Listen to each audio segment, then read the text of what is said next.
Hey everybody, here we are at Pamplin Historical Park. I love coming here. I think that's evident probably because I think they do a great job, and there's just the inescapable reality of what actually happened on the ground here at what is now Pamplin Historical Park, and all the great services they have to offer.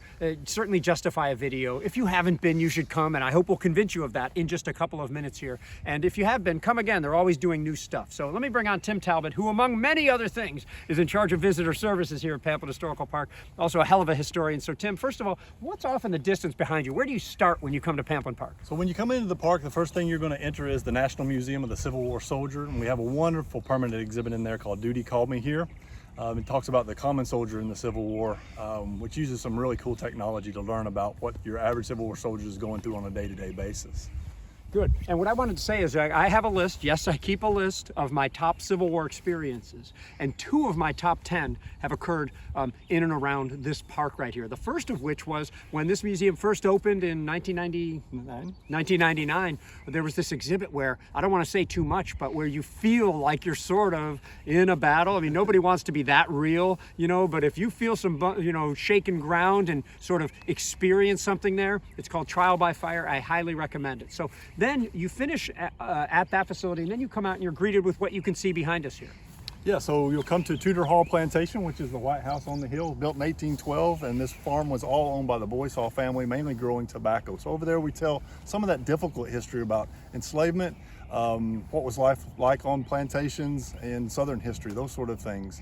So you get a lot of information, and of course the house was used by Confederate General Samuel McGowan while his troops were stationed here as well, so you get that military interpretation too.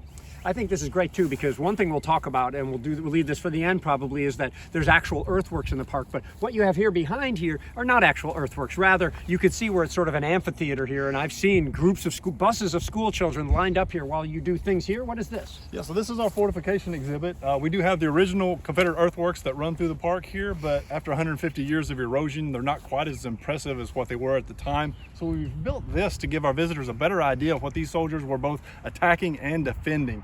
And this is really well done to give them that better sort of scope of scale. I keep forgetting to tell Tim that this microphone is super directional, so if he gets quiet every time he turns, I'll try to bump that up in post-production. That makes me sound all official here.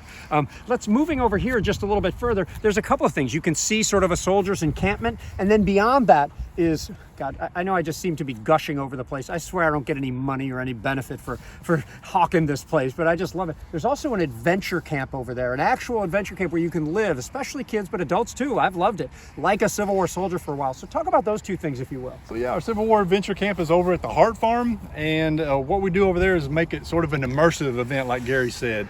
We have the groups come in about 3 o'clock on one evening and then leave about 10 the next morning, but during the whole time that they're here, they're getting to really be immersed in what Civil War soldiers is like, eating the things they're doing, drilling, participating in some tactical activities. It's a whole lot of fun. Yeah, I mean, it makes great pictures and a good bonding experience with your kids and family too. Plus great photo ops over in the soldier encampment where they have some fun signs. You can show what a scofflaw you or your friends are and take pictures and whatnot. But then you can really go out to the jewel of Pamplin Historical Park, and that is the authenticity of the real thing. What's going on there? So we've got 3 different loops of trails depending on how far you want to walk, seeing different parts of the battlefield all the way out to the Confederate picket posts. You can look across the field and see where the Union soldiers are attacking from on that morning of April 2nd, 1865. And some of the earthworks that we have in our park are, I don't like to brag, but probably some of the best in the country as far as the height and the way that they've survived over the years. It's really fantastic. Good, and I'll brag for you. I mean, when you have earthworks that good at the point of the most consequential attack of the entire Civil War, it's worth bragging about. So I'm all good with that. And I want to say that the second of my top 10 experiences I had was, they do special events. Maybe not during COVID, but they're coming back.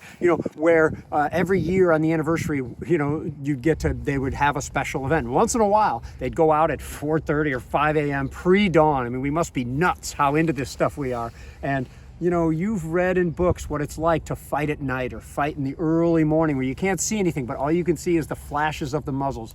I won't say more than that, but if you ever get the opportunity for the pre-dawn thing, it's worth losing a little sleep over. You can always catch up on that. Tim, I appreciate you taking us around. Anything to add? Sure. The Battlefield Center is sort of our last thing I'll talk about, and it really serves as our interpretive center, both for the Petersburg campaign as a whole, but also the April 2nd attack as well. So we've got a lot of great artifacts in there, exhibits, interactives, and a couple short films as well. So please come to the Battlefield Center too. Tim, and my compliments. I've seen you guys really keep up with not only trends, but you've rotated those exhibits with frequency, so you always have something new here to see. At a minimum, check out Pamplin Historical Park on their social channels, get to know them a little bit, and when you can, come and visit Pamplin Historical Park. Thanks, Tim. Thanks, Doug Allman behind the camera, and thanks for supporting Battlefield Preservation.